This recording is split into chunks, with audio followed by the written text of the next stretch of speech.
কিছু কষ্ট আছে যেগুলো কাউকে বলা যায় না, বুকের ভেতর চিৎকার করে, কিন্তু ঠোঁট পর্যন্ত আসার আগে থেমে যায়। রাত যত গভীর হয় মনটা তত বেশি একা হয়ে যায়। চারপাশে মানুষ থাকে, তবুও মনে হয় আমি একাই।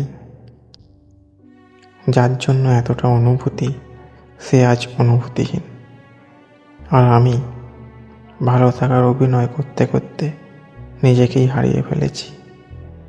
হাসি এখন আর সুখের নয়, এটা শুধু লুকোনোর একটা মুখোশ। কেউ জিজ্ঞেস করলে বলি আমি ভালো আছি, কিন্তু সত্যিটা হলো ভেতরে ভেতরে আমি ভেঙে পড়েছি প্রতিদিন। সবচেয়ে ভয়ঙ্কর ব্যাপারটা কি জানো?